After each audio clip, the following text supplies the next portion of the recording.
مفتی صاحب میرے والد صاحب بیرون ملک سفر پہ ہیں، ہم 5 بہن بھائی ہیں جن میں 2 سن بلوغت کو نہیں پہنچے، باقی پچھلے 2 سے 5 سالوں میں سن بلوغت کو پہنچ چکے ہیں۔ اب سوال یہ ہے کہ پچھلے 20 سالوں میں والد صاحب کو مسئلہ معلوم نہ ہونے کی صورت میں نابالغ کا صدقہ فطر پاکستان ریٹ کے مطابق ادا کرتے تھے، کیا یہ فطرانہ ادا ہوا ہے یا نہیں ہوا؟ نہیں بھائی نہیں ہوا، جتنا رہ گیا ہے اتنا حساب کر کے ہر سال کا آپ کے والد صاحب دوبارہ دیں گے۔ مفتی صاحب نماز عید سے قبل عورتوں کے لیے نفل نماز پڑھنے کا کیا حکم ہے؟ وہ گھر میں ہیں، وہ تو پڑھ سکتی ہیں، ان کا مسئلہ نہیں ہے۔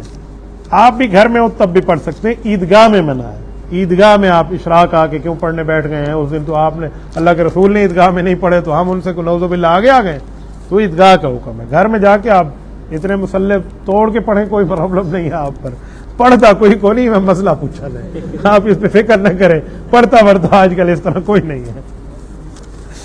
مفتی صاحب 4 رکعت نماز نفل میں دوسری رکعت میں تشہد تک بیٹھنا چاہیے یا درود شریف اور دعا پڑھ کے تیسری رکعت میں ثنا تعوذ؟